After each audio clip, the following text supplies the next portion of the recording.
sponsoring. And I think you kind of know what the program's about, or you wouldn't be here. But we have Joshua Houston, and he's the council. What kind of council are you? General counsel.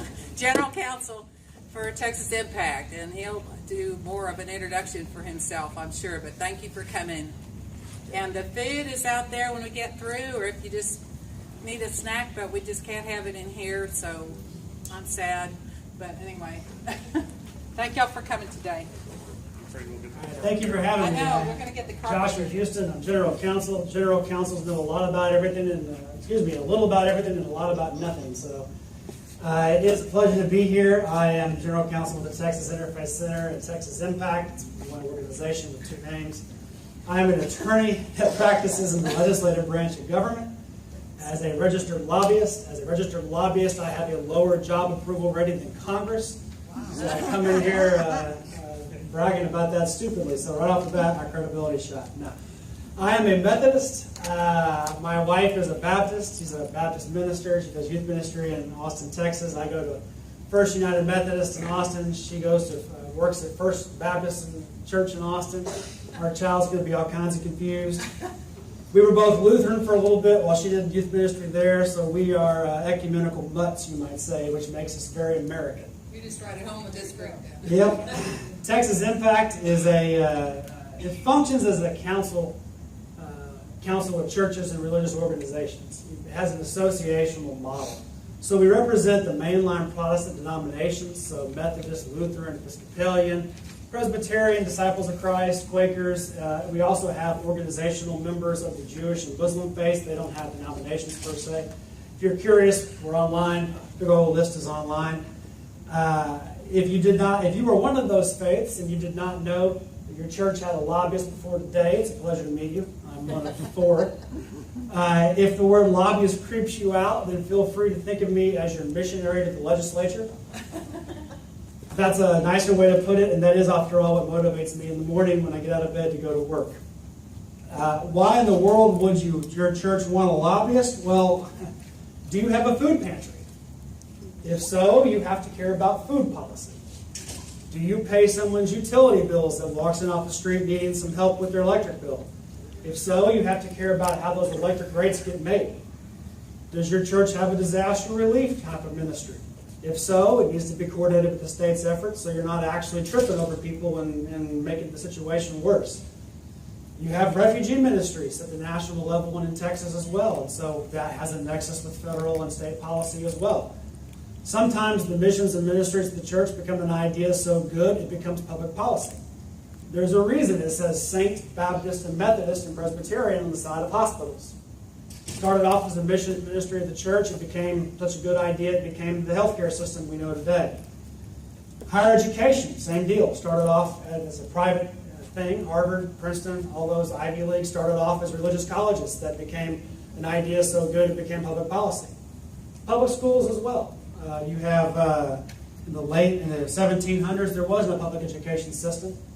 There was a ministry, they wanted to figure out how to get kids. They were looking at England, industrial England, 16-hour workday, 6 days a week. When can we educate children? Well, we have an hour before they come to church.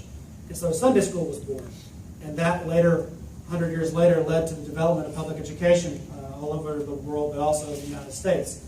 So that's why your church might have a lobbyist. Anywhere that your mission and ministry intersects with public policy is an area we're probably working on. If you're curious how we come up with our legislative positions, it's determined by our board of directors. Our board of directors is not, like a lot of boards of directors pick themselves. They vote somebody on and off the board. That's not how we're structured. The denominations that are members of Texas Impact own the organization, and they send people, representatives, to come represent their denomination, their faith on our board of directors. So by our bylaws, we only take positions on things they all agree on, and we cannot take a position on something that's contrary to any of those member denominations. And that really keeps us in line with those national denominations. It's a consensus agenda. So I wanted to why spend 5 minutes telling you who I am? I really want you to know who's talking to you today. That way you don't have to worry about where we're coming from. The issue of religious freedom is an issue that's we're direct stakeholders in. the way that civil government relates to our religious institutions is kind of at the core of who we are. And given how diverse we are, that's also at the core of who we are. So our goal today, this is a thing that professors spend their entire career studying and working on. And we're going to cover it in about an hour. So our goal today is not to necessarily be able to answer all your questions, but to leave here confused on a higher level. Okay. So it's important to remember, if there were easy answers to these questions, they wouldn't go to the Supreme Court, right? These go to the Supreme Court because they are difficult questions to answer.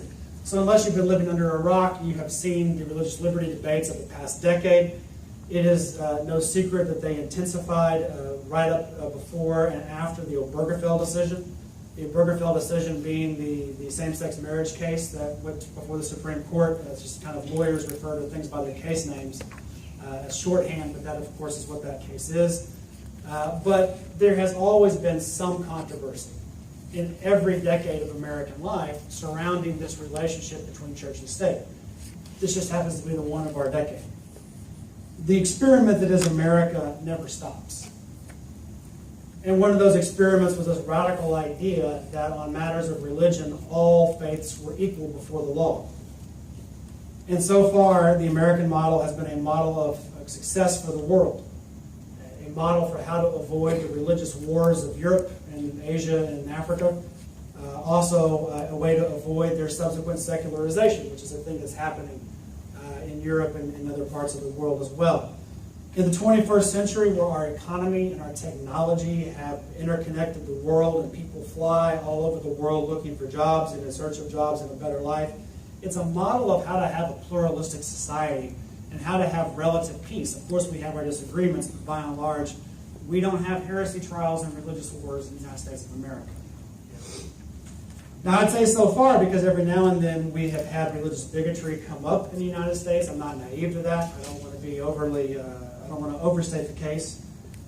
If I told you, for instance, that there was a relatively new group of immigrants and that some people feared that these new group of immigrants were going to impose their version of religious law in the country, that this new group was fleeing wars in their home countries, and that their religion was antithetical to democracy, who am I talking about? History. I'm actually talking about Catholics in the 1840s. There was a political party called the Know Nothings that emerged. The anti-immigrant bias got so intense in the 1840s that a political party sprung up. It was the Irish Catholics, by and large, that were fleeing wars, and also in the 1840s you had people fleeing to Central European nations as well. In fact, if any of you are of German descent, it's quite possible your ancestors got off on Galveston Island, fleeing some of the wars of Central Europe during this time period. And so all this immigration was causing some backlash between Protestants and Catholics, and there were even riots in Philadelphia during this time period. So over a lot of things, including public school curriculum, public schools in general, fascinating history. There was even an encyclical that the Catholic Church had in the 1840s condemning liberal democracy and the separation of church and state. It was a long time ago, but that is true. There were cartoons on the other side that the Know Nothing Party had, where it depicted the Pope arriving on American soil to impose canonical law on all of us. Sound familiar? There's nothing new under the sun. If I told you there was a relatively new group of immigrants that people feared because they didn't speak English, they were accused of maintaining connections with political and religious institutions in their former countries, in their former country, and that our troops were engaged in armed conflict with their country of origin, who am I talking about? Germans. Germans in the 1910s. German Lutherans right here in Texas. So back then, German and Lutheran were interchangeable terms in Texas. People were suspicious because of the ties that they kept to the state churches of Germany. Some counties in Texas, at the county level, even banned the speaking of German in churches. In Austin, down the street from our current office, there's the first English Lutheran church. It's because it was the first Lutheran church to speak English in their worship services. Patriotic organizations popped up everywhere, spreading accusations and innuendos against German newspapers, German social clubs, German civic organizations. It even found its way into the gubernatorial politics of Texas. In the 1918 Democratic primary, Governor Hobby was fending off a primary challenge from the former governor who was trying to regain his seat, Paul Ferguson. And in a special session, which was going on about the same time the primary was going on, so political special session, we are not unfamiliar with those, they passed what came to be known kind of informally as the Hobby Loyalty Act. So it defunded the German department at the University of Texas. Professors of German descent lost their jobs. English-only laws were passed for the public schools. Up until that time, the public schools in New Braunfels were in German. The city council meetings were held in German. Legal aliens lost the right to vote. So that's why it's citizens only in Texas. At that time, if you were a legal permanent resident, you could vote in Texas. And then that right was lost during this time period. And probably the most concerning was that there was a group of rangers that were created called the Loyalty Rangers. And their job, their sole purpose, was to take tips from these patriot groups and to ferret out disloyalty and make arrests. And then if you didn't answer the questions the right way, you'd find yourself in an internment camp. This was in World War I. I say all this to say we've been through some weird times before that have tested our Constitution, and the Constitution has survived. We've come through them. It's by doubling down on our commitment to the truth, our commitment to the Constitution, and our commitment to our civic institutions, the most basic of which being voting, that we found our way through these times. So let's start real basic as we kind of get into religious liberty. I kind of wanted to give kind of some big macro pictures of our times. What is liberty? We use it interchangeably with freedom, right? But what does it exactly mean? Our founders never meant for it to be an unlimited right to do whatever, to whomever, whenever somebody wanted.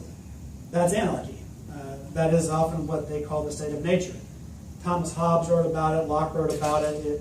Hobbes used a term that you probably heard of called life was nasty, brutish, and short in this state of nature.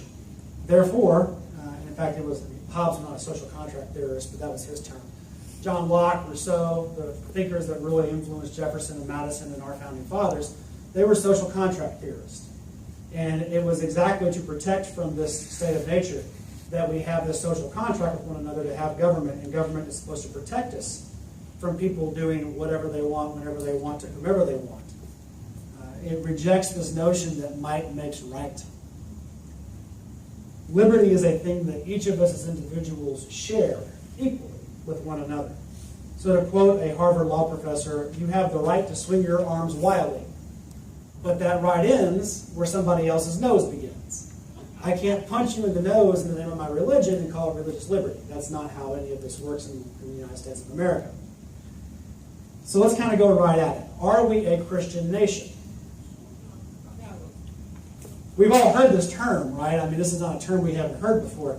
It's powerful messaging, and it has been since the early 1800s.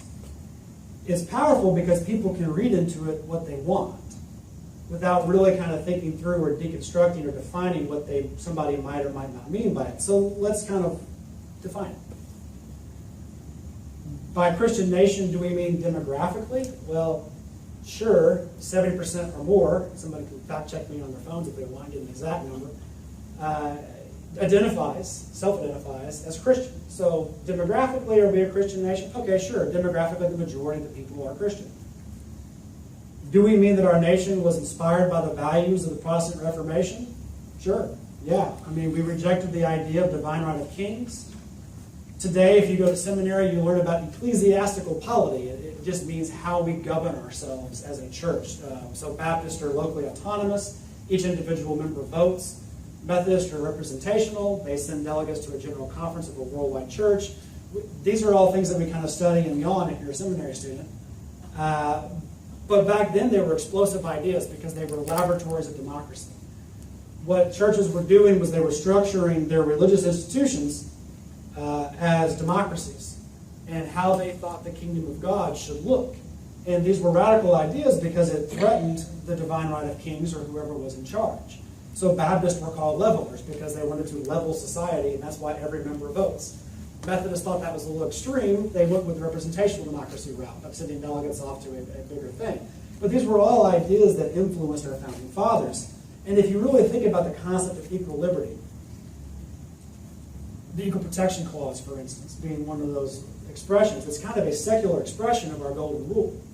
So were we influenced by these ideas? Of course. But the question is, are we legally and or exclusively a Christian nation? No. Never were meant to be. Because in order to be exclusively Christian, then we would be merely tolerating other faiths.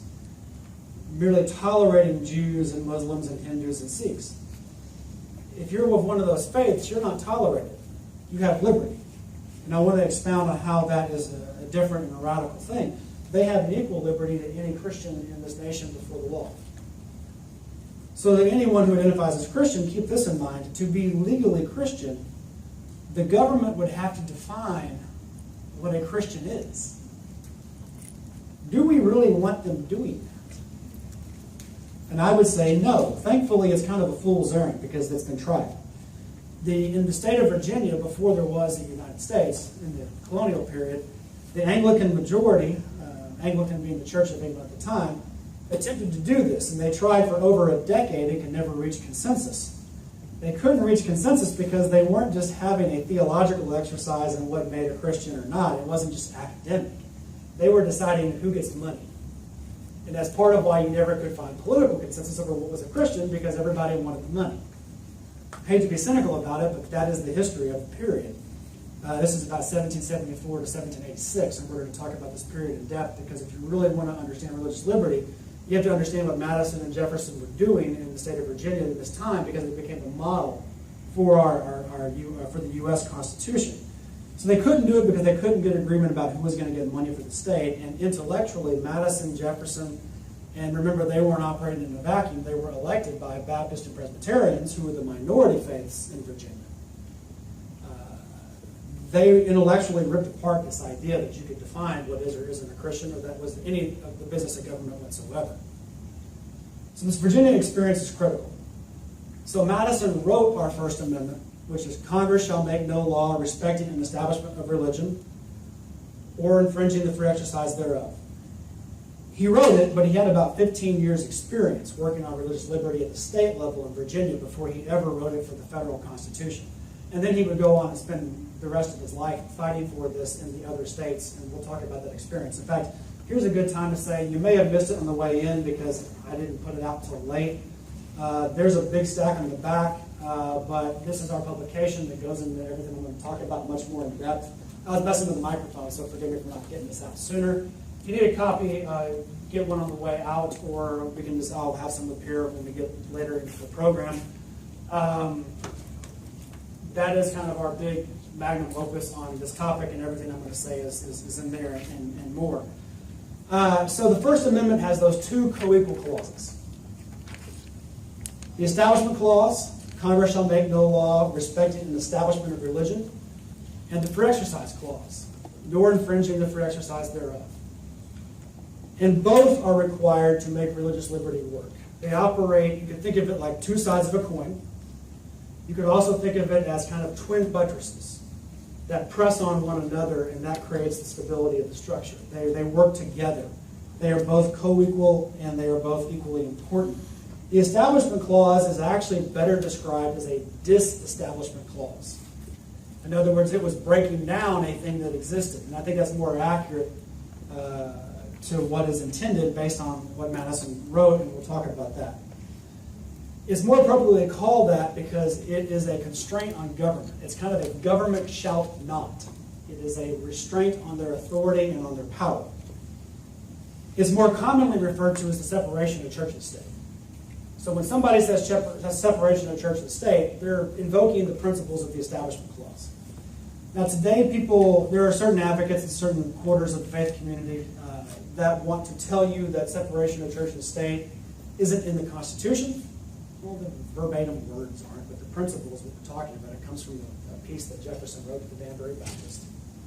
And that it is somehow hostile to religion. That is also not true. It was religious people that advocated for and helped create the Establishment Clause. The Baptists and Presbyterians, who were minorities in Virginia or the Anglican South, the southern colonies were largely Anglican, and in Puritan New England, the 5 colonies up there that were largely Puritan Congregationalists, The Baptist and Presbyterian minorities spent decades, lifetimes even, advocating for the separation of church and state because they knew that they needed to constrain government power in a democracy, that it was essential to protect the religious minorities from the religious majorities in their states and in where they lived. The Free Exercise Clause is an individual right. It's the individual right to practice your faith according to the dictates of your conscience, so long as you're not punching somebody else in the nose and infringing on their equal liberty. So legally, you can believe whatever you want. When it comes to conduct, however, at that point, we kind of have to be careful because conduct can affect other people. So you have to make sure that your conduct is not affecting somebody else's equal rights. So let's spend some real time breaking this down. Those are a couple of big headed concepts. The free exercise establishment. These are the kind of two legal structures that make up our general jurisprudence on religious freedom. So James Madison and Thomas Jefferson, they didn't just spring up out of nowhere. Religious people have been trying to disentangle church and state since the 1600s. The movement at that time was called voluntarism, a big mouthful of a word that doesn't ring very good. Someone today, a political consultant would say, don't you dare use that, find some other word. But it meant not just that you got to choose which church you went to, but that that church had to be supported by the members, not the state. They had to rely on the voluntary giving of its members and not continue to receive state funds. So religious people spent centuries supporting this idea that America pioneered, and it worked so well, we have to get out a history book to even figure out what an establishment of religion is. It's a weird term. It's archaic to us now. So the religious diversity of the colonies helped create the conditions.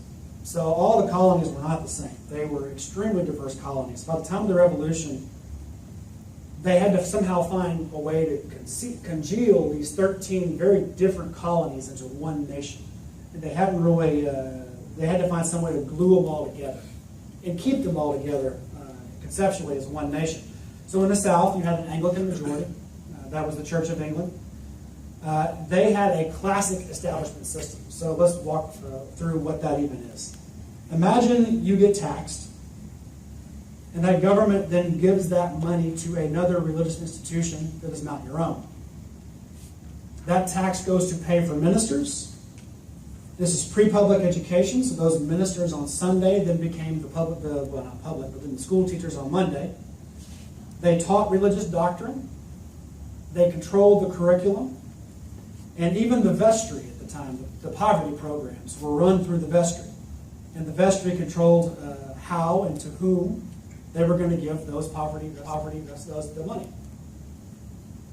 You had to seek permission from the other denomination for your ministers to have a license to preach. And you had the Church of England in order to get married. States would not allow Baptists to marry. You had to then go to the Episcopalians to actually be legally married. New England had a slightly different system. It was called a multiple establishment system. So here you got to pick to which church your tax would go. But of course, not supporting the church wasn't an option. If you were not in Massachusetts, townships had a lot of power as opposed to the colonial state. So each township decided what the established church was, and it was always decided by a majority of whatever the majority faith was in town. And while everybody was Puritan, the majority was happy with it that way. Of course, the minority faiths were not. Baptists, for instance, had to go get a certificate in order to have their money, their tax dollars, go to the Baptist church. And they were known as certificate men. It was a stigma, a kind of scarlet letter of the era for Baptists. And wherever Baptists went in New England, property values fell shortly thereafter. So this is important when we kind of talk about school vouchers in a little bit, this multiple establishment system, because in some ways the jurisprudence has started to head back toward this model a little bit. The middles were super diverse. They had no majority faith. The Puritans weren't a majority, the Quakers weren't a majority, the Anglicans weren't a majority, nobody was a majority. So the four middle colonies, New York, they're in the publication. Can't rattle them off, but Pennsylvania, New Jersey, then I kind of break down on my memory. Forgive me, but it's all in the publication. They were too diverse to ever have an established church. And so they really became the model for the disestablishment struggles that were going to occur in the other states. In fact, Madison wrote to his best friend, who was Quaker who lived in Pennsylvania, and said, "How do you do this?" So when fresh out of college, James Madison came home to Virginia in 1774. He learned of several Baptist ministers who were being held in prison for preaching without a license. Now, Madison was of an elite family. He was Episcopalian, but nevertheless, he was outraged. And the religious liberty of all became one of his lifelong causes. So he got elected to the Virginia General Assembly right at this time period, right when they were writing a Virginia state constitution for the Continental Congress. The Continental Congress wanted state constitutions from all 13 states before they met. And Madison strongly objected to the initial draft of the provision that granted, quote, full toleration on matters of religion. So in the colonial period, the language used was the language of toleration. In fact, that's the language used in many parts of the world still to this day. And while toleration is an improvement over hanging Quakers and burning witches at the stake, toleration still means that government has decided that one faith is superior to another. And who is not tolerated is a question of degree and completely at the mercy of the dominant faith. And that was Madison's issue with it. He believed that religion was a freedom bestowed by God. And so Madison rewrote much of the original draft of what would become part of the Virginia Constitution. And it's the first time that anybody knows of that the term free exercise was used. As far as we know, James Madison coined it, and that was the first use of it. And he used it in place of toleration. Now, it wasn't without controversy. The Anglican Church in Virginia hated it. They had their legislators vote against it. Nevertheless, it passed. And they hated it because they argued it created an equality of all faiths, and that was the first step to disestablishing a state church. And that was indeed Madison wasn't shy about it. He was completely honest about it. In fact, his initial drafts included provisions to disestablish the state church of Virginia, but he was a pragmatist. So rather than fail, he accepted this incremental progress of putting only free exercise in the Virginia Constitution. And then he spent the next 12 years with James Madison and with Baptists and Presbyterians agitating to disestablish the state church of Virginia. And Madison would eventually succeed about 12 years later. He would bill, and the bill had a title, Bill for Religious Freedom. And it was actually written by Thomas Jefferson. And by the time Madison got it passed, Jefferson was serving as an ambassador in France. So Jefferson didn't even get to pass his own bill. And so in 1786, Virginia joined with New York, Maryland, and North Carolina as being 4 states that did away with their state churches. And that joined the other 4 states that never had a state church, creating 8 states of the 13 colonies that had done away with this established system. So when Madison wrote the Bill of Rights in 1789, a majority of states had done away with an established church. However, Madison would fail to pass what he thought was the most important amendment. He wanted to disestablish every state church in the Bill of Rights. He wanted to incorporate the Bill of Rights onto state laws. But he failed. So that means that every state, the Bill of Rights was only on the federal government, did not apply to state laws. So let's just kind of review. There's 3 branches of government: legislative, executive, judicial. There's 3 levels: federal, state, local. And there's separate court systems. So there's federal laws and federal courts. There's state laws and state courts. It's connecting the state law to the federal courts that was cut off at this time, and later would get incorporated after the Civil War. And that was what he thought was probably the most important amendment, James Madison. He wanted to make the Bill of Rights binding on the states. So after 1789, he would continue to help religious minorities in the 5 holdout states disestablish those state churches for the rest of his life. He would try to help them. Madison and Jefferson both. They literally spent their entire lives fighting this kind of theocracy. And Madison would live to see the end of it in the U.S., but Jefferson did not. And I bring that up because Jefferson would say of all the things he did in his long career, writing the Bill for Religious Freedom in Virginia that Madison ultimately passed, that he didn't even pass himself, was the thing he was most proud of. And this is a man who was president of the United States, ambassador to France, Louisiana Purchase, Lewis and Clark, Declaration of Independence. And the thing he's most proud of in his long career is writing a bill that he didn't even get to pass, that his protege passed for him. That's interesting, and it tells you how important it was to Thomas Jefferson. But let's not forget, Madison and Jefferson are personifications. Every elected official is, right? An elected official is a personification of people who elect them.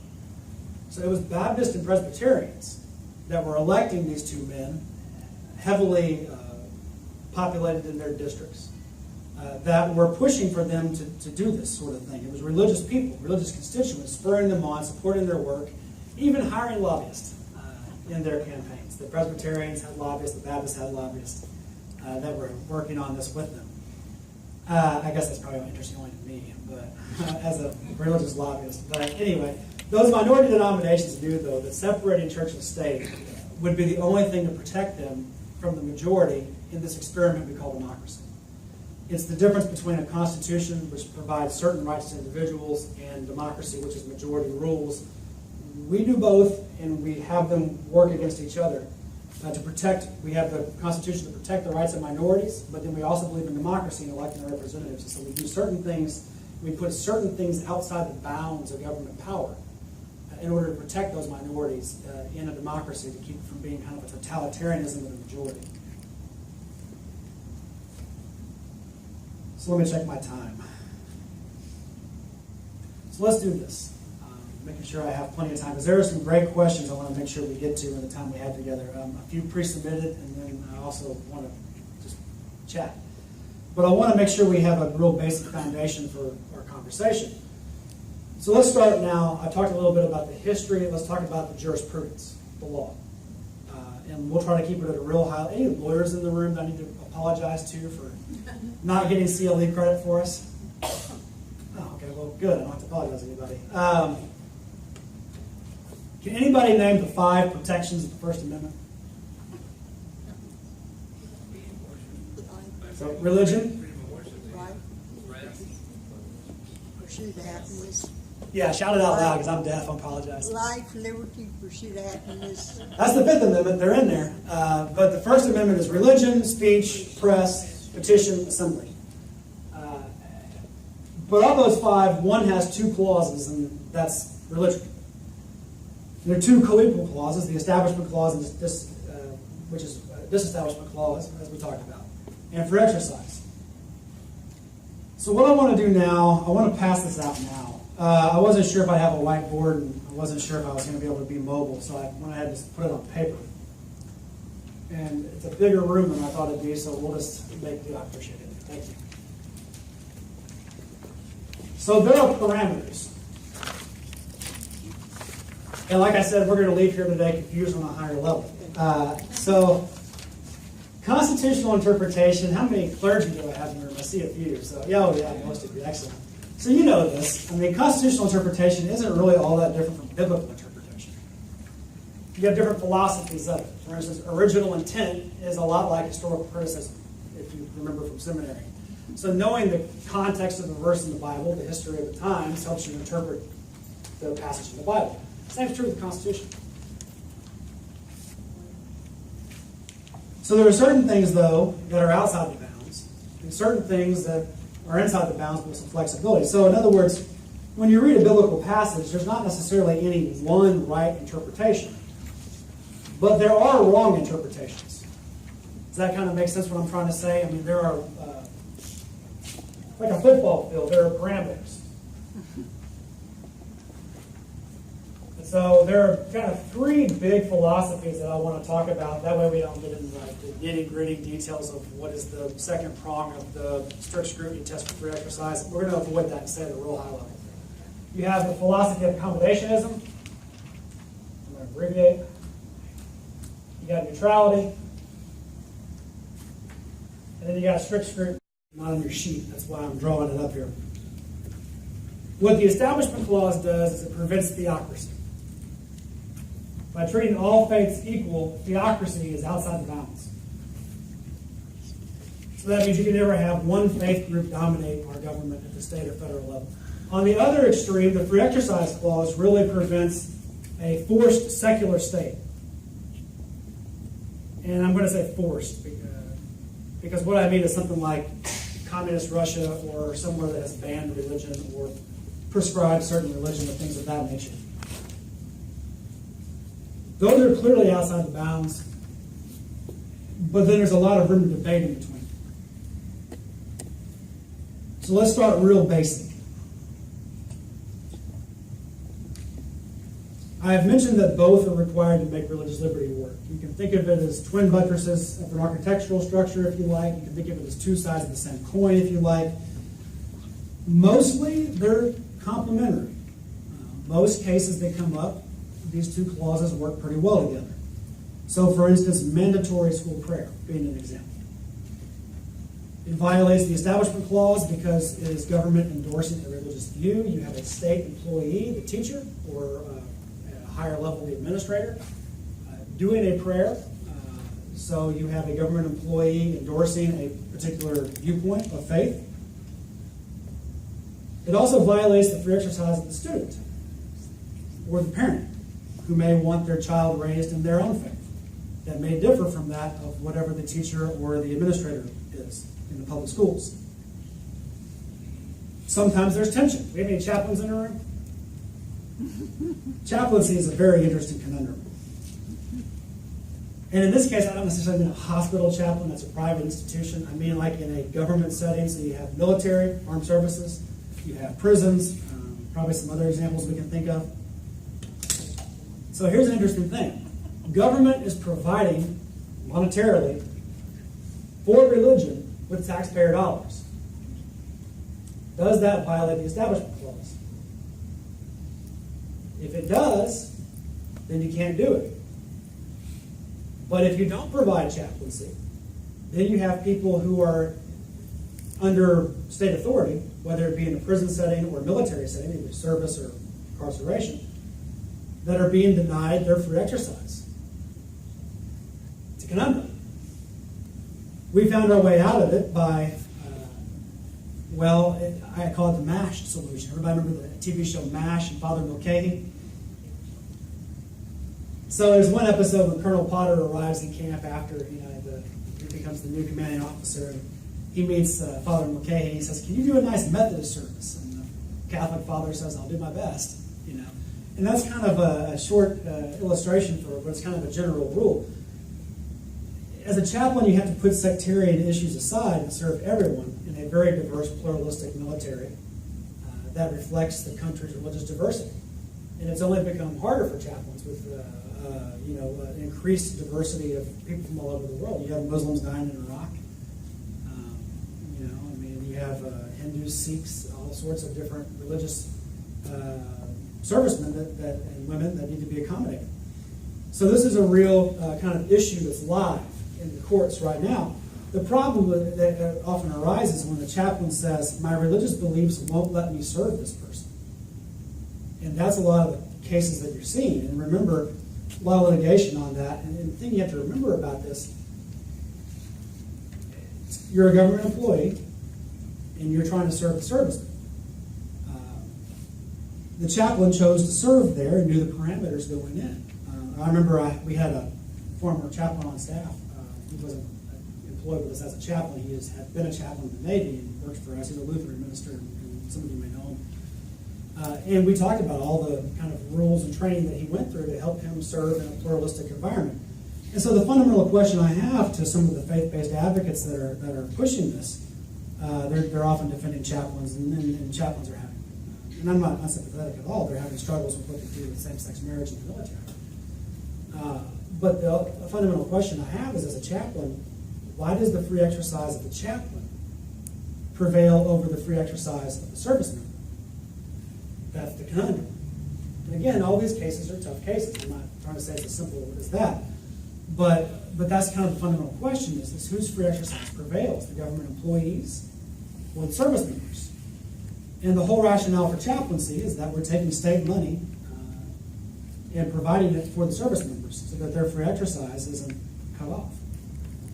And it's not that I lack sympathy, there's just an internal tension interesting tension that's playing out right now in our jurisprudence, where the organization is asserting a free exercise right, when traditionally free exercise has been understood as an individual right. And so one of the things the Supreme Court's having to address is, well, when does a lot of advocates are saying the organization's free exercise should prevail. But wait a minute, it's always been an individual right. So what do you do in these cases? And they're tough cases. And so, in fact, in one case, I saw it get settled, and I think it was settled the right way. The chaplain had an issue with, I'm not exactly sure with all the military policy, how they would go about doing it, but the chaplain had an issue with the same-sex wedding. So he went out of his way to find a 2-star general who had no religious reason, objection to it, and tried to find an accommodation that way. And the court, if I recall, kind of tossed that case because it had been settled. The chaplain wasn't denying a person; they were just trying to find an accommodation. And I don't know that that's necessarily that's probably a pretty good solution. We'll talk about some of the ones at the state level and county clerks here in a little bit, but I want to make sure that we really have these philosophies down before we kind of get into talking about it, because I think it'll help us in our conversation and the rest of our time together. So accommodationism, and you can look at your sheets as easily as I can write it on the board, so I'll just talk from it. Accommodationism, and there are variants of all these philosophies. The government cannot preference between religions, but under an accommodationist view, government can preference between religion over the secular. And the rationale goes back to the early 1800s, where religious people, government should promote good morals for the well-being of democracy. You see this in the minority in the Virginia debates took this position. Patrick Henry said, I'm worried about all the people coming back from the Revolutionary War. They're going to be war-torn. They really need to have good moral reconstruction from the horrors of war. And Madison disagreed. But that was one of the debates going on at that time period. An example of this is government aid. An example of this is where government aid is permissible to give to religion. So, for instance, would be money to parochial schools. There is, I put the test in there for you. Accommodationists have certain tests and certain legal standards that they are trying to advance through their litigation. The Galloway test being one, private religious speech, Trinity Lutheran being a recent case. We can talk about these more in depth, but let's kind of make sure we understand the concepts before we get into the legal weeds. So you have variations. This Justice Story, he was a very influential Supreme Court justice in the 1830s. He was from Massachusetts and very much had that Puritan mindset. He said, we are a Protestant nation. So he very narrowly interpreted the Establishment Clause to mean only non-discrimination between Protestants. Other than that, you're not included. That's an outlier view. I just bring it up because a lot of, if you're ever doing your own reading on this topic and somebody cites Justice Story, I want you to be able to flag that somebody's got an agenda and is trying to tell you a certain point of view on the Establishment Clause. Modern Supreme Court justices, you have Justice Thomas, who is the most extreme. He says that the federal government, that the Establishment Clause only applies to the federal government. He has a very different view of incorporation than any justice since the Civil War. He thinks that states could have an established church. No one else holds that view. And a little more mainstream is Justice Scalia, former Justice Scalia. He believed that as long as government wasn't coercing, then it was permissible. Although he had a very different definition of what is coercion than his counterpart, Justice Kennedy, who is currently one of the major swing votes in the court. Justice Kennedy has a lot more broad view of what coercion can be. And this plays out on like school prayer cases, where Justice Scalia would say, well, look, as long as we're not punishing you for noncompliance, we're not coercing you. It's a very narrow definition of coercion. Justice Kennedy says, oh, come on, there's all sorts of subtle social pressures that happen. Coercion is much larger than that, Justice Scalia. And so these are variations of the viewpoint within this larger philosophy of accommodationism. The criticisms of this, you could argue that if you have this view, the Free Exercise Clause would prohibit coercion, therefore you have stripped establishment of all of its meaning. If you are in the neutrality camp, and we'll talk about it, they would argue the very point of establishment, the Establishment Clause, is to prevent the government advancement of religion. And your philosophy allows for that. This looks very much like the Massachusetts multiple establishment system of where you get to pick where your tax dollars go, so long as it goes to some church. And that was also rejected by the founders, is what they would argue and criticize this theory for being. And the strict separationists would say this is going to lead to religious strife. And they would point to some actual cases in New York, which we can talk about if you want to talk about public schools in a little bit, were early in the 19th century. But the one they usually hold up is Madison, who wrote a treatise called his Memorial and Remonstrance Against Religious Assessments. That's a heck of a mouthful. Basically, it's his reason for why that you shouldn't be taxed to support a church at all. It was his defense of voluntarism. He said that not 3 pence or 3 pennies of your tax dollar should you be forced to pay to a faith that's not your own. In the neutrality camp, they say, well, government can't advance or inhibit religion. They need to be neutral towards it. And this includes people who have no faith at all, because if you don't have the ability to reject faith, you're not really free in your faith. Their rationale is that government cannot convey any message that any one belief is superior to another. The religious beliefs of an individual should be completely irrelevant to their standing within the larger civil community of our shared society. They think that aid to religious organizations, it might be permissible if you meet certain conditions.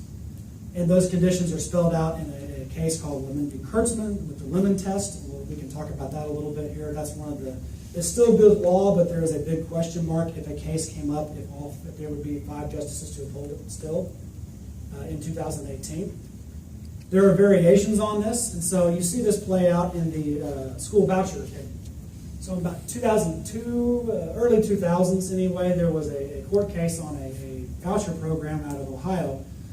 And in the majority opinion that had, it was a 5-4 ruling, Justice Rehnquist was arguing for the majority, and he argued, well, look, we're not giving aid to a religious institution. The state is giving aid to the parent. Parent is choosing what institution they want to send the child to.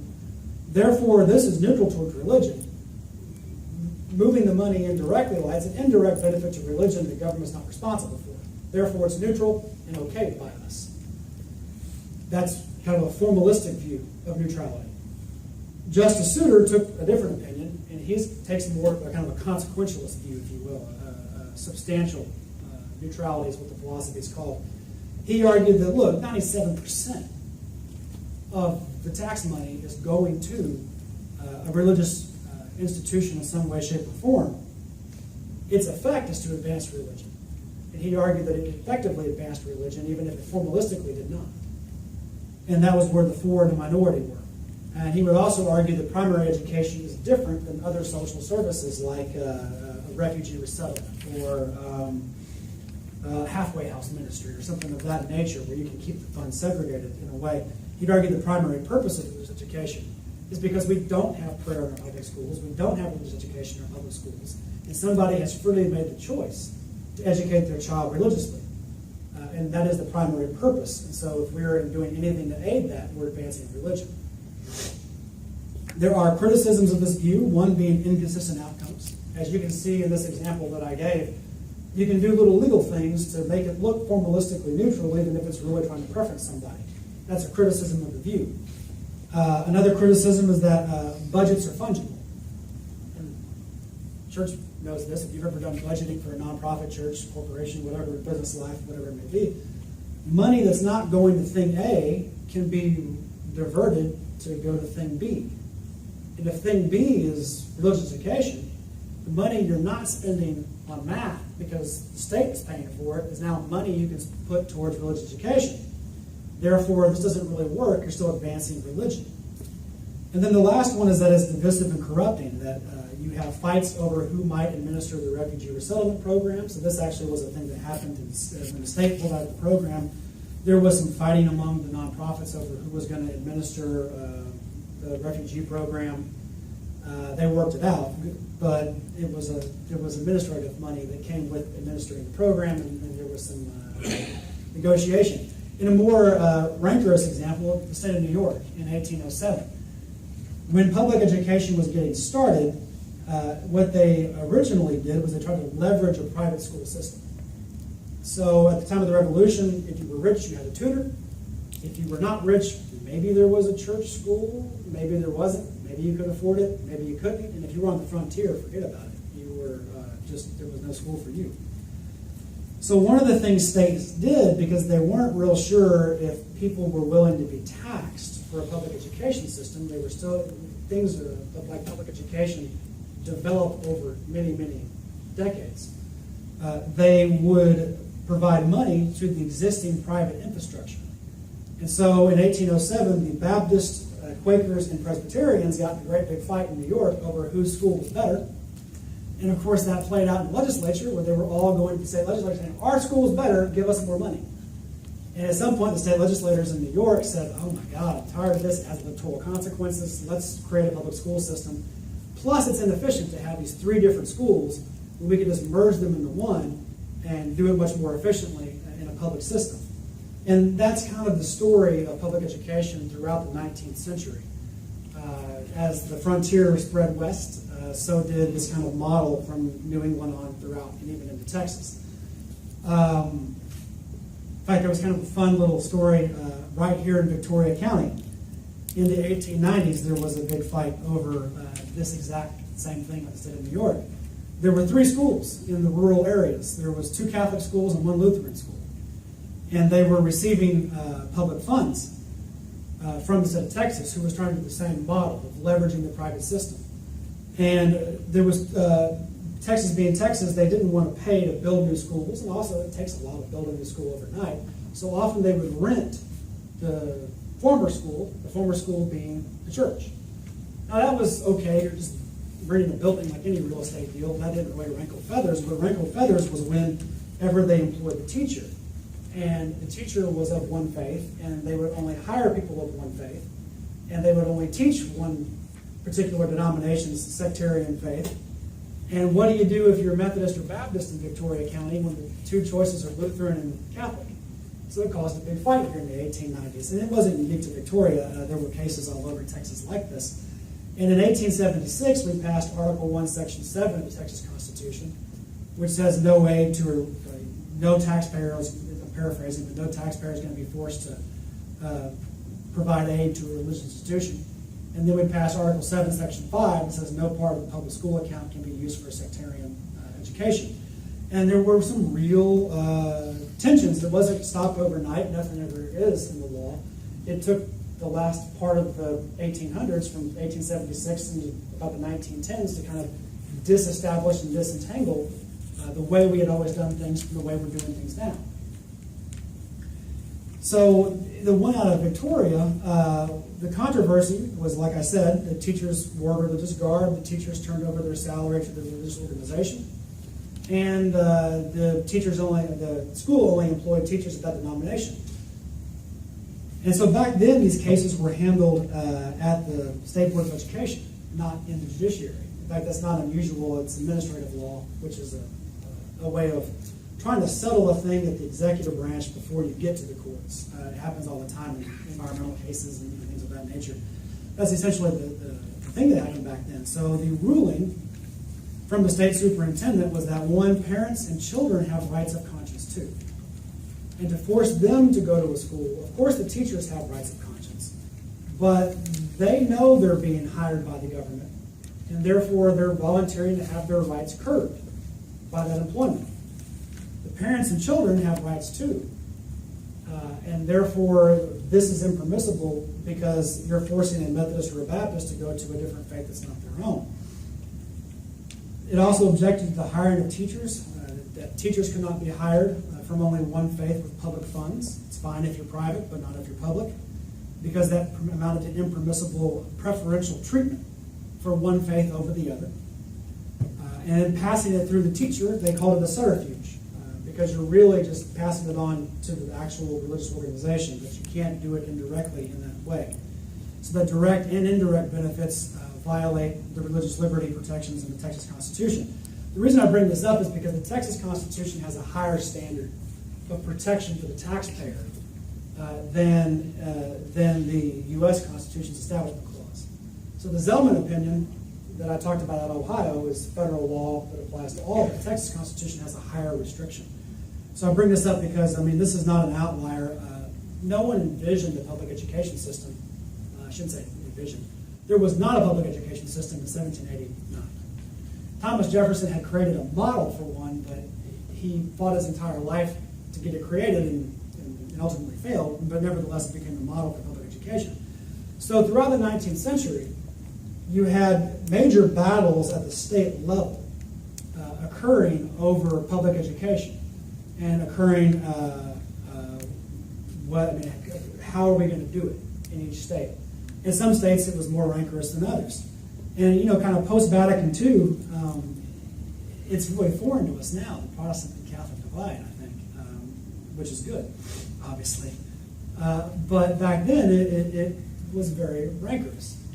And to be fair, Protestants really, one of the ways that we did public education where we utterly failed in the early 1800s was, not unlike today, there were more, you might call them more liberal-minded Protestants who said, if we're going to have a public education system, let's just get the Bible reading out, let's just get the curriculum out. Because what was happening was they would teach a verse of the Bible, and the verse of the Bible would then have some commentary with it, and one denomination might agree with it, and the other denomination might not. And so they created a compromise, though, because there were more conservative Protestants who said, I want my kid getting a religious education in school. So they created this compromise called non-sectarian education.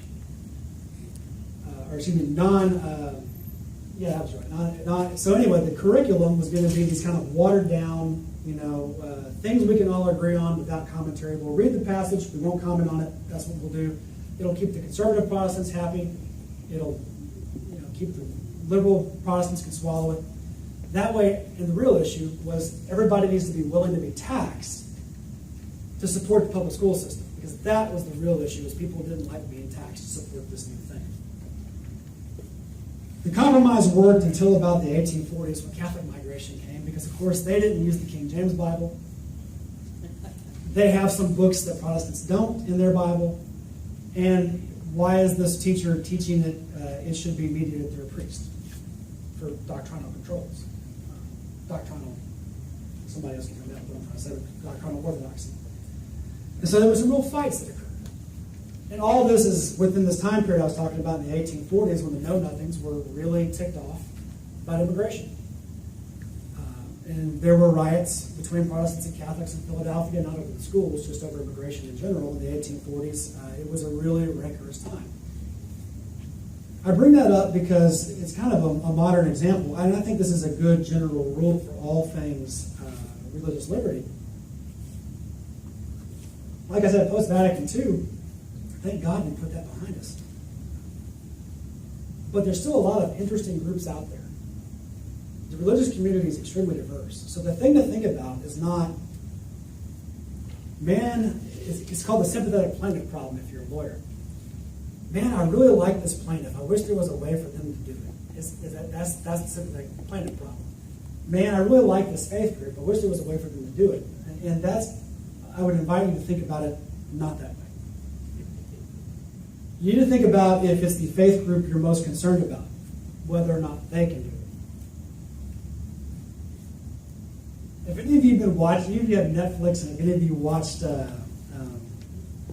Wild Wild Country about Rajneeshpuram in Oregon, if you have Netflix, check it out. It's fascinating. I didn't know this was happening. There was there was a guy out in Oregon that was an Indian guru, and it was a borderline cult, and there was huge clashes between the town and anyway, check it out. It's a really interesting story. But here in Texas, let's do closer to home. Think about if it's the Branch Davidians doing it. Would you be okay with it? Think about if it's the Yearning for Zion Ranch out in El Dorado, the Fundamentalist Mormons. Are you okay with them doing it? Not too far from here, down in Corpus, Lester Roloff was a Fundamentalist Baptist minister who had children's homes. And it wasn't just spanking. It was physical discipline that you might see in Guantanamo Bay. I mean, it was people, they would chain kids outside, put them in stress positions, pipe in sermons, chain them to beds, various forms of discipline where they would beat kids black and blue. And when they tried to shut them down, The state created state licensing. This is a 20-year battle. It went on from the 70s and the 80s and even into the 90s. When the state tried to shut them down, they argued religious freedom from the state licensing laws. So again, I mean, when you think about religious freedom, don't think about the person that you know who's your next door neighbor who you don't have any concerns about. You got to think about what if if a more fringe group uses this law, how could it be misused? As my opinion, I'm going to get back to the philosophies now because I want to keep it as academic as possible. But strict separation, this is a viewpoint that we see a lot. They want separation of church and state to the greatest extent possible. There are several rationales for this. The evangelical belief is that government aid corrupts religion. This was a thing people like Roger Williams or John Leland argued in the colonial period. And that it threatens, by taking government aid, it threatens the prophetic voice of the church. So let me give you a real example. Say you have a state contract for something hypothetically completely unrelated to refugees. But you decided to speak out in favor of helping refugees because it was part of your faith and your church has a ministry, and say you're Lutheran and this Lutheran Immigration and Refugee Services is the national thing. I'm just throwing them out there, I don't invoke their name. And say that your support of them causes your state contract to magically disappear. Not a thing people with state contracts are unconcerned about when they think about using their prophetic voice out in the world. The Jeffersonian view is that government is also corrupted by the religious groups who will fight each other for taxpayer money. See the state of New York example. Third view is the Madisonian view. They believe, James Madison believed that each taxpayer's free exercise is violated by being coerced through taxation to pay for the faith of somebody else. Now he did not, James Madison viewed faith groups, he doesn't want to purge you from the public square. He sees faith as on par as like a restaurant association or a lawyer's association or a business association. Just one advocate and one voice in democracy among many. Many of the different voices in your freedom to assemble and petition your government among many in the public sphere. Now, strict separationists also like the Lemon Test, but they apply it more strictly. We can get into the nitty-gritty of that if you really want to. Their thing is aid. Aid, I mean money. Hence the no 3 pence of James Madison. There's variations on this. Some people take it to a wild extreme. No faith-based partnerships are permissible. Budgets are fungible. Asking people to proselytize is unrealistic because for evangelicals, it's part of your faith to proselytize.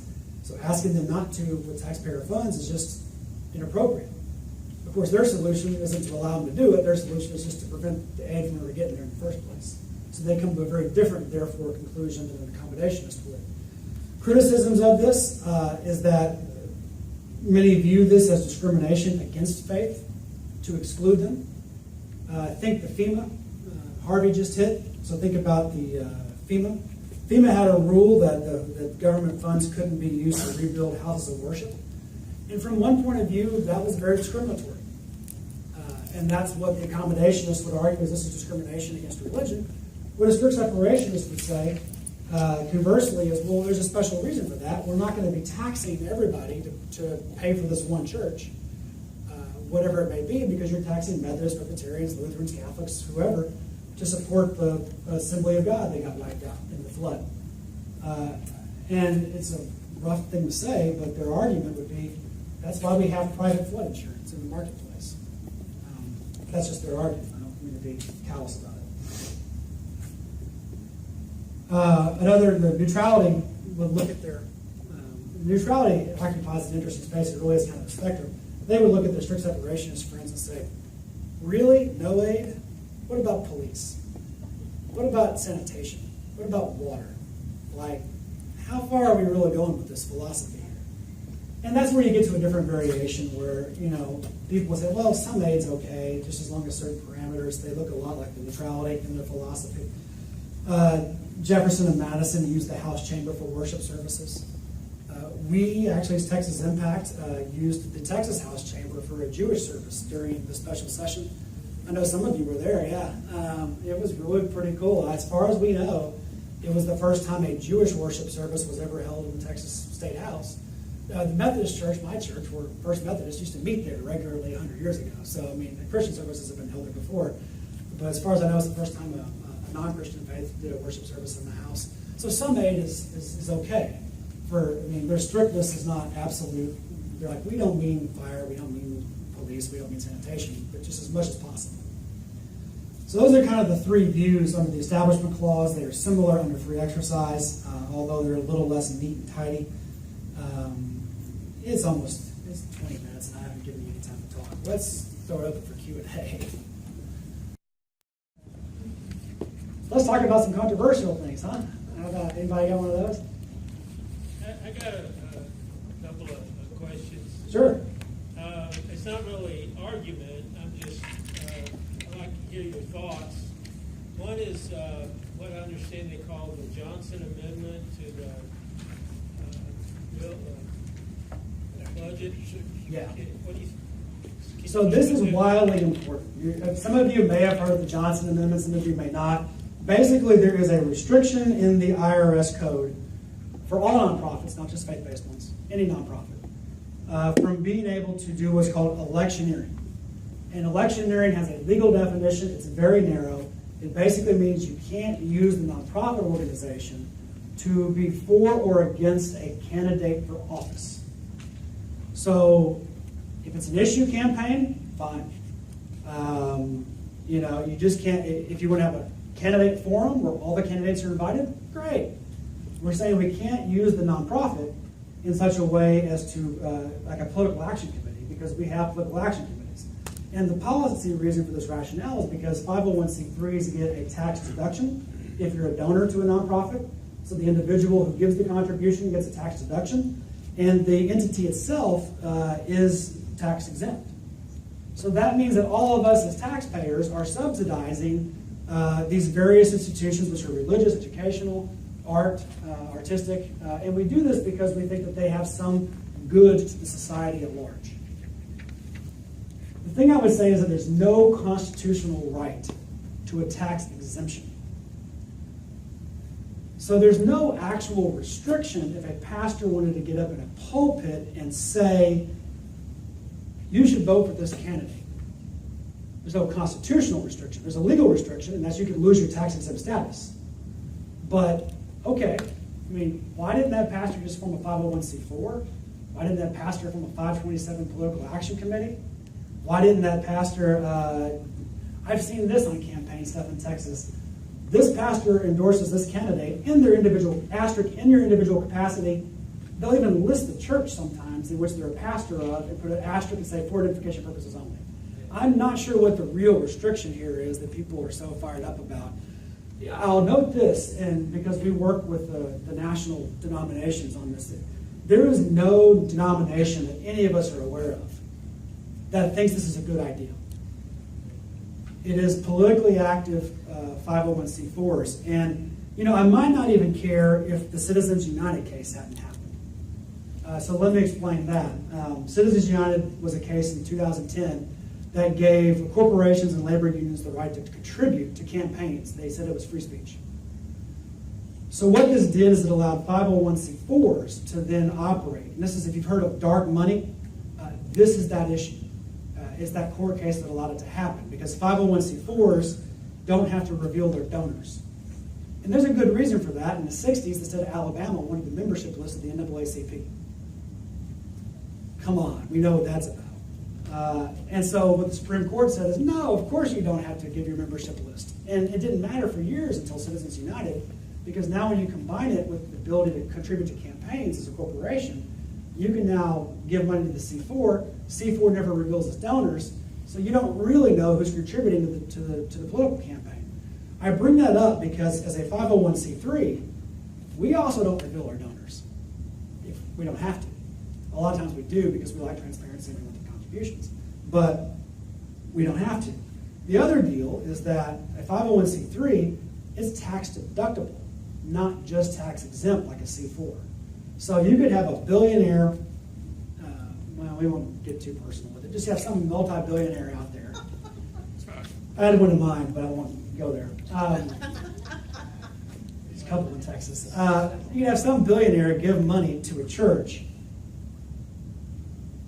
take a tax deduction on $1 million contribution with the understanding that church is going to use it to make campaign expenditures on some candidate's behalf. That is what's at stake in the Johnson Amendment. So thanks for sticking with me through a complicated explanation, because it is a big deal. You're basically turning a church into a political action committee. For a tax deduction. With a tax deduction for the donor. That's not currently the law. Yeah, with a tax deduction for the donor. That is wildly corrupting on all of our institutions. That's why no denomination that we have found is in favor of it and actually opposes repeal of it. So that's a great question. And I don't think there's any, I don't think it's necessary. I mean, again, it's kind of a deal that we made as being treated like other nonprofits, for being tax exempt, tax deductible, for having some communal good. We've agreed not to do this one little narrow thing. You can still do it. It's just you don't get the tax exemption because in tax deduction status, anymore, because we're all subsidizing it.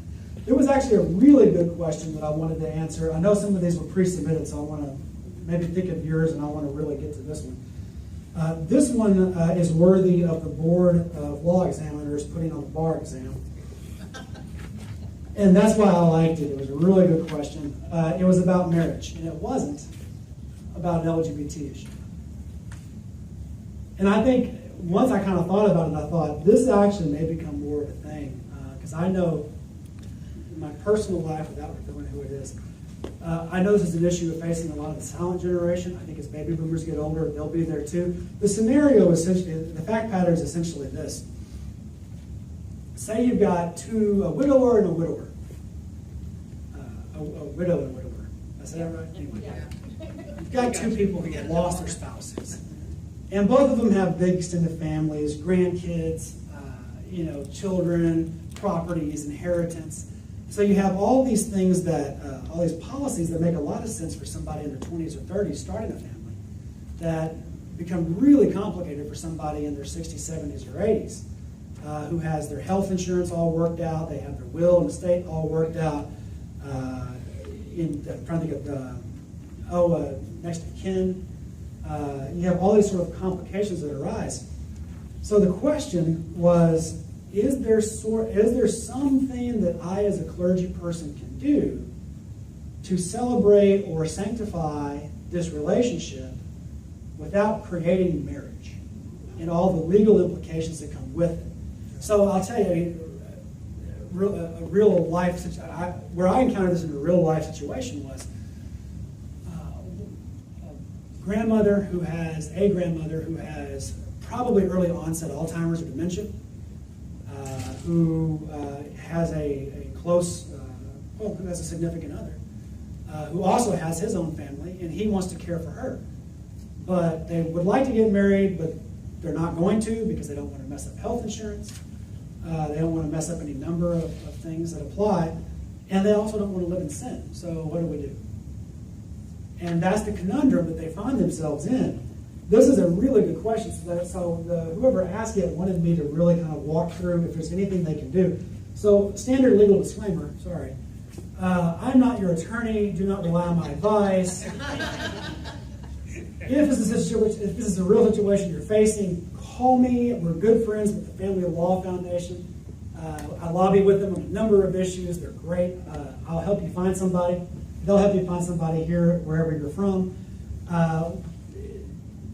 So, call me and don't rely on this. I don't think there's anything you can do because of how low the threshold is in Texas for what constitutes a marriage. So they wanted me to go through the requirements, right? Okay, so let me do this.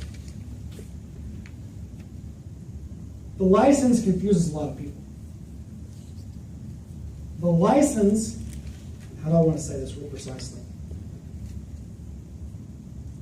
The license makes it easier if you're the party going into court saying, I was married. So if you have a license it's presumed you're married. If you don't have a license, then you have to go into court and prove that you're married under common law. It's a burden shifter. Does that make sense? Like, that's the function of a license. So what makes a marriage in Texas legally, the low threshold of requirement is cohabitation. Do you live together? Thing number one. Thing number two, did the parties agree to be married? Is there an agreement? And three, did the parties hold out to the public that they're married? And often the evidence is like a Social Security application or a tax filing, and usually it proves those last two things together. But I mean, I think if you're having some sort of ceremony that involves a clergy person who's a third party, who's a part of the community, I think both those elements are met. And the reason I think that is because there's law out there which, I mean, it's old. It goes back to the 1890s. A ceremonial marriage is valid even though the license was not obtained. So you didn't actually go to the county and get a license, but yet pastor married you. I think that case would apply. You have another one where, let me see if I can find it real quick. Yeah, obviously you have different things that are not, the license isn't required for common law marriage. The threshold is just super low is the point that I'm trying to make. And this is a really interesting kind of question that I had not thought of before, which is why I really want to talk about it, because this is a real issue, and I think it'll be a bigger issue because we're living longer. You're not expected to have a heart attack at 55 anymore, and just death doesn't happen real quick. Medical care is keeping us alive with better quality of life longer, which is good. This is just kind of an interesting wrinkle because the policy around marriage is really about 100 years old and presumes a very different time and very different culture. It was meant to protect women and children from an absconding husband who might get on his horse and ride 6 counties over and take another wife. And it was meant to protect women and children against such a scenario. So a very low threshold made sense 100 years ago, whereas today, does it still? I don't know. It's a very interesting question. I would not do anything, though. I'm afraid you'd create a marriage if you did anything as a clergy person to try to affirm that in some way that's ceremonial, because clearly, I mean, is somebody's religious liberty being restricted by it because you don't want to live in sin, but you're in a committed relationship, and you don't want adverse legal ramifications? It's an interesting conundrum, and I wanted to make sure that I got to it before we ran out of time today. Somebody had a hand up. I was just going to follow. If you could just say another word about that. Mm-hmm.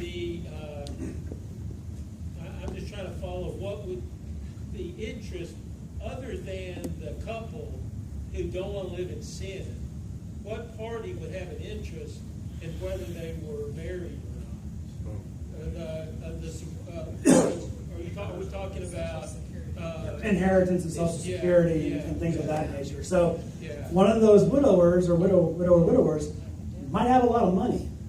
And I'm telling you, when somebody, I remember in my my evidence class, we were talking about wills and estates, and when somebody wealthy dies, relatives they didn't know existed come out of the woodworks and have no qualms about doing things that the deceased would not have wanted.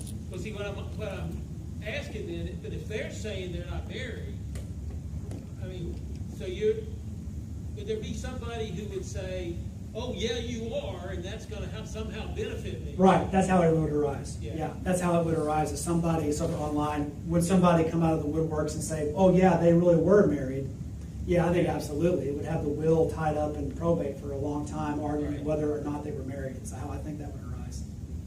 I don't know if that was my question or another one, but one of my concerns has been the whole thing of if you're disabled and you marry somebody that makes a really good income, then you lose your disability. Oh, that's interesting And too. I've had people actually ask me, like I had a student that there was another student, they wanted to get married, but she had a real bad back and she would lose everything. He didn't feel like he could afford all of her medical care. So they said, is there anything you can do? We want to commit to each other, And I was like, I couldn't think of anything. I mean, Yeah, I actually checked with my district superintendent and said,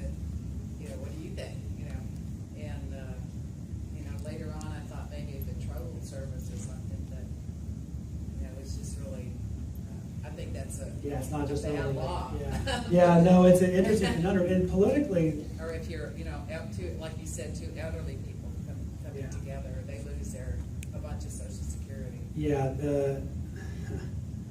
politically trying to change it would be just, oh my God. Thinking through how to pass that bill as a lobbyist, and I don't see how you do it, because what would happen is a lot of the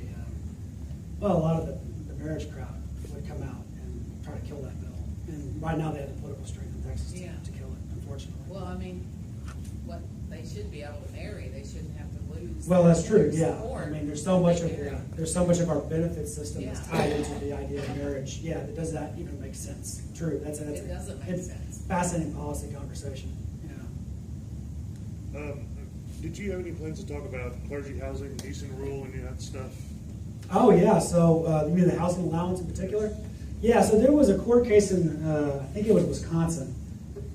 It's up there in one of those Wisconsin-like states. Sorry, I'm born and raised in Dallas, Texas, so my map of the United States is Texas and then not Texas. Sorry, I'm kidding, but. So I think it was in Wisconsin where they challenged the housing allowance as preferential treatment for religion. The Seventh Court of Appeals, don't hold me to it, but I think that's right, ruled that it was unconstitutional under the Establishment Clause. The question is, will the Supremes take it up and apply it? It doesn't affect us in Texas currently because we're in the Fifth Circuit. It only applies to those who live in the Seventh Circuit. That will work its way up. I assume somebody will challenge it somewhere else. Usually how it reaches the Supreme Court is one Court of Appeals says X, the other Court of Appeals says Y, and then the Supreme Court has to reconcile it. So right now I have not heard the Supreme Court taking that case yet.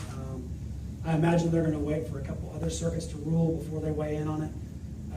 But it doesn't affect us in Texas just yet, and that's about the extent of my knowledge of it, is that it's an Establishment Clause case that argues that it's preferential treatment for religious nonprofits that doesn't apply to other nonprofits. And whether or not that makes sense. It would be, I'm self-interested in that one myself, as my wife is a Baptist minister, and I have a self-interest in that one, but just disclose that. Going back to that Johnson Amendment, Yes, sir. to your knowledge, in the state of Texas, do you know of any churches or any religious organization who has lost their tax exemption certificate because they violated that? Great I question. have a reason for asking that. Yeah, so no. I know of no one since 2009. January 20th, 2009. Yeah, I got two in the courts right now, Really? but they're pending. See, They're yeah. pending since 2000. I have not, okay, because I have not heard of the IRS enforcing. So I believe there was a executive action by the Trump administration to kind of, I think it basically just said, we're not going to enforce it. But to be fair, it wasn't actually, there was no formal declaration by the Obama administration, but they never enforced it either. They didn't want that fight either. So I know of no church in Texas or really anywhere in the nation that's had that come up in over a decade. Yeah, it's on the books and it's a deterrent, but no one's really enforced it on them. Well, the IRS doesn't want to do it. No, the IRS doesn't want that legal battle. Yeah. Has there ever been a legal basis for the notion of sanctuary in Texas? A legal basis for the notion of sanctuary in the state of Texas. You mean like with sanctuary congregations or immigration-related issues? Like a congregation giving sanctuary to undocumented aliens? No, that's never arisen in the courts. I would urge you, if you are a connectional church, to talk to your denomination about this, and they have an attorney, I bet, and so find out that person's opinion. I have looked at it because you're not the first person to ask that question. We're in the Fifth Circuit, so I mentioned the different courts of appeals at the federal level. There is not a uniform nationwide definition of what constitutes harboring. And it would not surprise some people the Fifth Circuit has the most expansive view of what an individual can do to be criminally liable for harboring. So things that may be true for a church in Colorado or Delaware or somewhere else are not necessarily true in Texas. I think that there is a higher risk in the Fifth Circuit, and it's a felony, 5 years in prison. Includes people who are aiding and abetting, so not just, I mean, does that I don't know how expansive that is. If you're tithing, does that include you? I don't know. And asset seizure, they can seize the church. And that's why I say your denominational people will be very interested in having the real estate, and they probably don't want you to be arrested and spend 5 years in prison personally, but they also really don't want to lose that real estate. So that is not a religious freedom issue yet. That would be a way that somebody would challenge it as a defense. I don't know how that would come out. It would be a really interesting case if you were academically interested in these things. If you represent denominations, you probably don't find it nearly as academically interesting because you'd be the one litigating that case. And litigation is expensive, costs a ton of money, millions of dollars, heartache. I'll tell you, we got involved in that on a trademark issue, settled it, never actually went to trial. I don't feel like I won. I'm $3,000 out from hiring the attorneys just to assert that I did everything right in filing our trademark with the Secretary of State.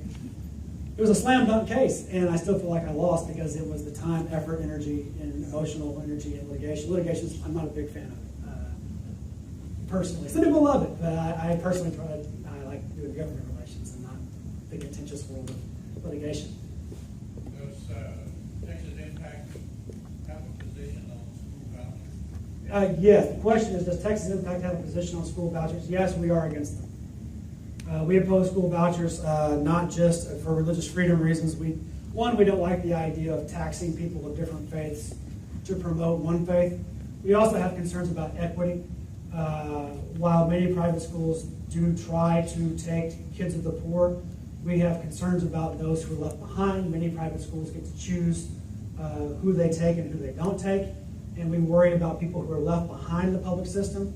If we actually adequately funded education, maybe we would have a different conversation about that, where we continue to make cuts over the decade and never restore cuts that we make over the decade, which never add money. And of course, with population growth and inflation growth, it's effectively a cut. That's why I say it that way. We have a long-standing position of opposing them.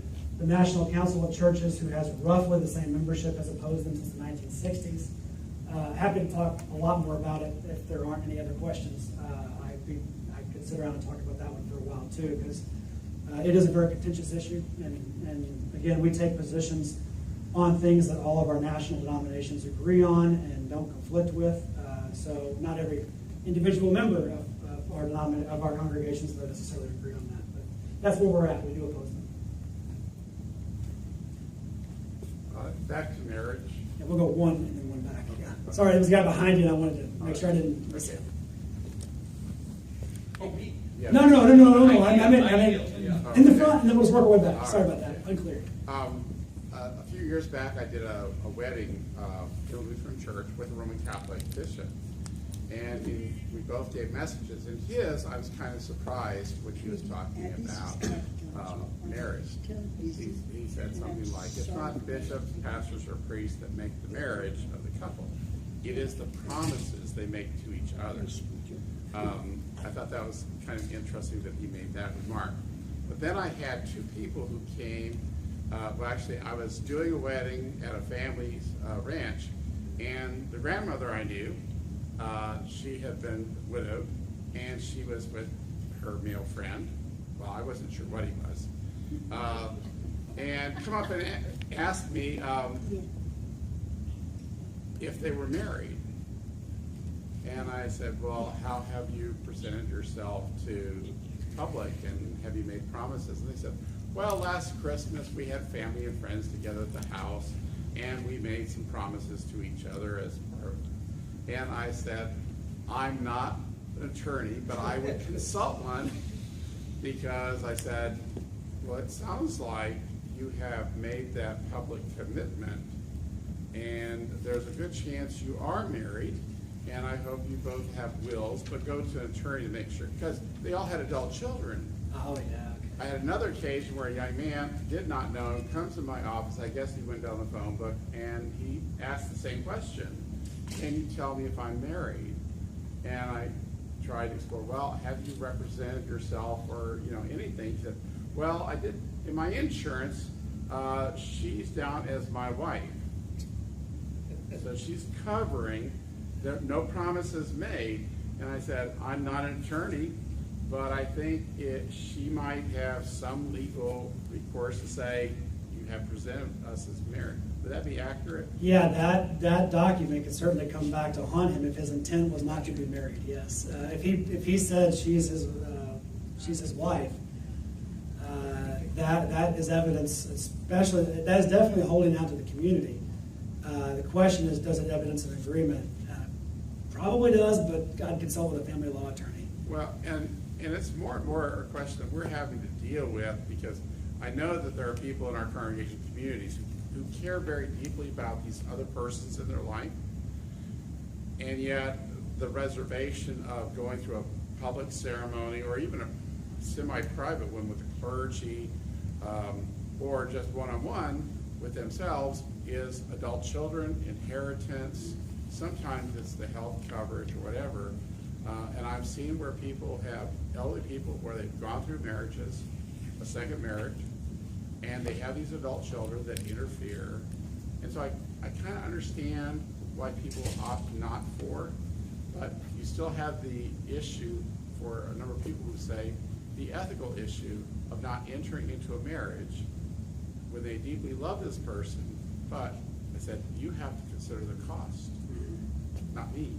Yeah, it's an interesting thing. I would love to research this more. I know enough to say this, that in Europe, they used to bifurcate the religious from the secular. So you'd go down to the civil magistrate, and that was the contract aspects of the marriage with the civil government. And then your religious person would do the sacred part of it. And I think that we have not done that in Texas for political reasons, among many. But in some ways that makes more sense to me, because it's not the government that makes my marriage sacred. It's my faith. And that means different things. For Catholics, it's a sacrament. Baptists wouldn't call it a sacrament, but we would call it sacred. And so it has different meanings for different people and different faiths. And it makes a lot more sense to get government out of the sacred debate and keep it purely in the contractual side of things. I think that makes some sense, although we've not actually, that's Josh talking. Texas Impact doesn't have a position on that yet. That's the thing we haven't ever discussed as a board of directors. And from a First Amendment perspective, that makes some sense to me, is all I'm saying on that, is my own personal self. Sorry, I don't take off the professional hat very often, and realize I just did. So something to consider that I think we're going to face more and more as these situations arise all the time. And clergy is hard. I mean, you want to be a minister to your flock, and you're trying to figure out how to do it, and it's a tough time, because it always has been now. Well, I'll stick around as long as you want, but I won't hold you here either. So thank you for having me. It is a pleasure to be here.